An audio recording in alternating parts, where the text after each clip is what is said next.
Hello, good morning to you, good afternoon, and good evening to you from wherever you're listening to this podcast. I remain Abayomi, a very, very special podcaster.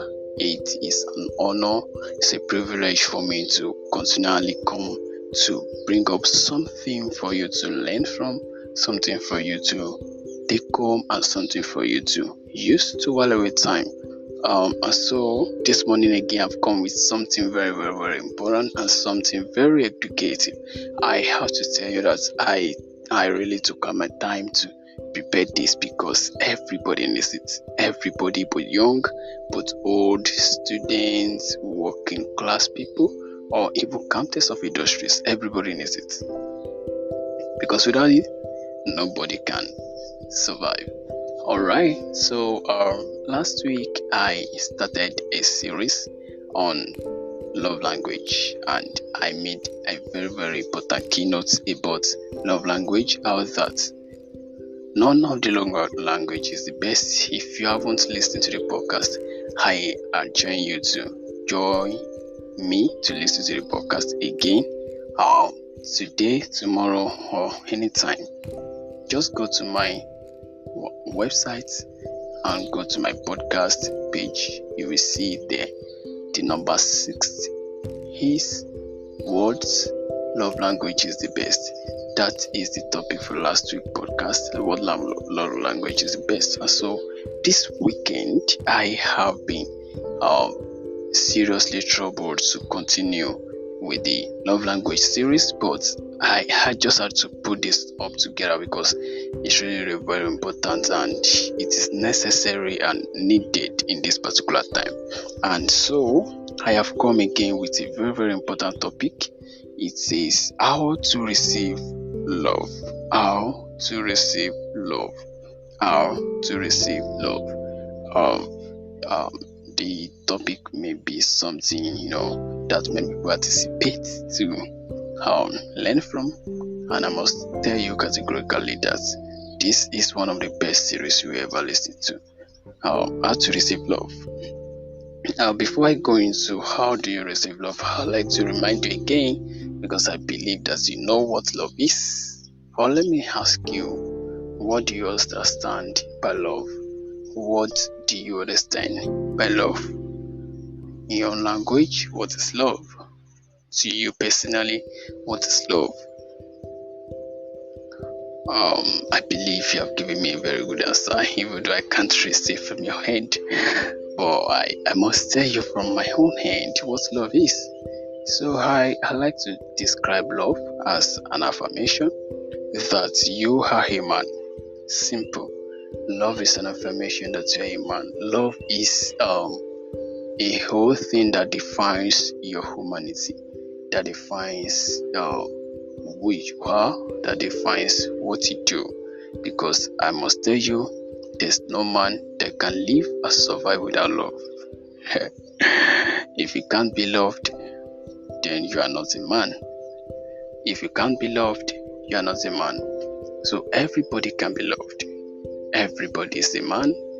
Everybody that can be loved is a man. So every man can be loved. Yes, very true. Every man has the ability to receive love. You have the ability to be loved. You have the ability to receive love. No man who feels loved can be disappointed. I must tell you, these are the things you have to learn. No man who receives love can be disappointed. Love is a thing that defines our world. Our world lives based on love. The reason why we appreciate hatred more is because we know the essence and value of love. And if love is out of the way, we tend to be angry, we tend to react, because what we appreciate to really be what can keep us is love. So I must tell you that you're in the right place for you to learn about love, and not just love, but how to receive it. So if you should look well, one thing that causes depression and majorly suicide is lack of the feeling of love. Many people commit suicide because they feel like they are not loved. They feel like they can't be loved. They feel like they are out of what it is that many people call love.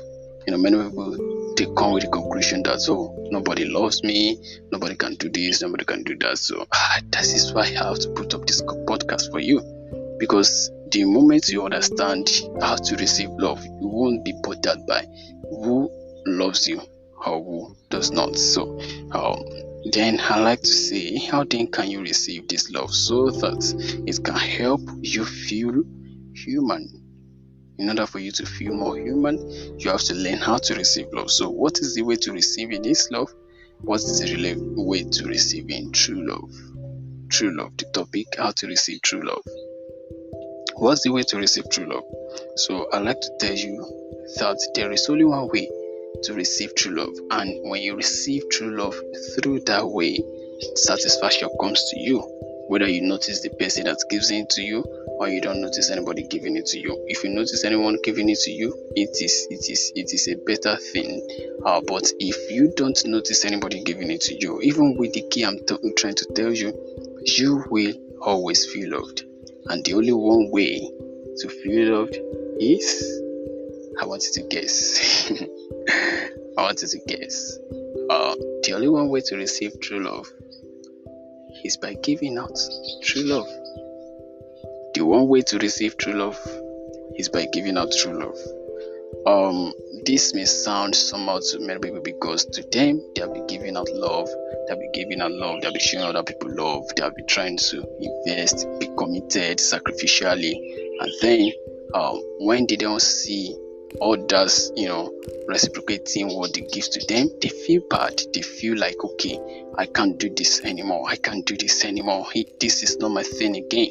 I can't do this anymore. It is not good for them. Like, how will they invest so much in a person? How will they show somebody a level of love that they themselves are not receiving, and yet the person will not appreciate it? So that is what they feel. That is what they feel. So you don't expect people to love you when you are not showing love to others. You have to learn how to show love to others. And in order for you to show how to love to others, you have to make love become a currency you spend every day. It has to be a currency you spend every day. Love is a currency that can be spent per day. So I need you to learn and understand this and learn this. You need to learn how to love.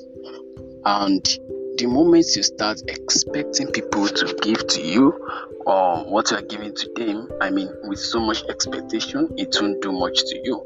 So the best way to even give us love is not with expectation as per investing or giving it to somebody or trying to help somebody. So I'd like to tell you that the best way to receive love is by giving it out. You give out true love, you receive true love.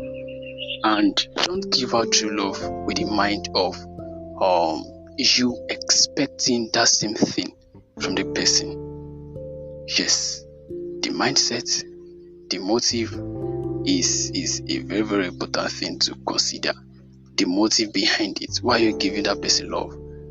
Why are you giving the person love? Because you want the person to change, or because you want the person to reciprocate it? So when the person doesn't give it back to you, you feel bad. If you are giving out true love, it has to be true, whether they give it back to you or not. I used God as an example. God gave out his own love, his own true love. And what does he expect at the end? True love. True love. And it's not by force. It's not a must. He gave out the love to everyone. John 3:16, for God so loved the world that he gave out his only begotten Son. So the love has to do with giving.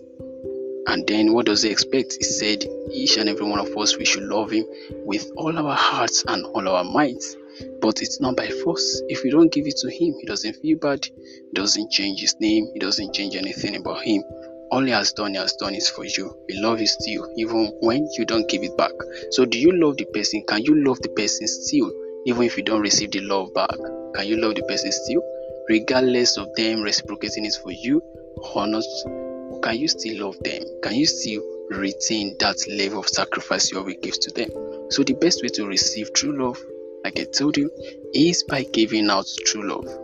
If you continue to give out true love every day, Who am I going to show love to today? Who am I going to show love to today? It doesn't have to be in terms of money, monetary value. It doesn't have to be with terms of resources. It can be in terms of advice. Just give out an advice to somebody and the person will appreciate it. So if you can give out an advice to somebody, you show them love. Truly, you'll be fulfilled. The reason why many people don't feel fulfilled is because they are not giving out anything. And if nothing is leaving you, truly nothing can come to you. It's just a simple principle of nature. So if you want to receive true love, start by giving out true love. And true love doesn't expect too much. There is expectation, but too much expectation in reciprocating that thing to you means that you are not giving out that true love. So if that thing is not there again, that's why many people give up. Jesus can never give up because what he gave out is true love. God cannot give up on us because what he gave back is true love. No matter what you do, no matter how sinful you become, he still will come back to you and receive you wholeheartedly. So love like God, love like Jesus. Give out your love, share your love every day. And this alone, even when people are not showing you, is a fulfillment on your side that you are doing something for humanity. And I tell you, there's no way you will give out and you won't receive, because it follows the same principle of sowing and reaping. The moment you sow love, you receive love. The best way to reap love is to sow love. The best way to receive love is to give love. I hope you understand everything that I've been saying ever since I started this podcast. It's really a joy in my heart to share this with you, my very great follower, and I appreciate your kind gesture. I appreciate you for following through. If you haven't listened to some of our podcasts we have made in the past, please go and stream them on my website. You will surely enjoy all the things that I've shared here. And next week, I will continue with the love language series. Thank you so much for following. Thank you so much for listening to this podcast. I remain your podcaster, Abayomi Joshua. Have a nice day, have a nice evening, and enjoy your night.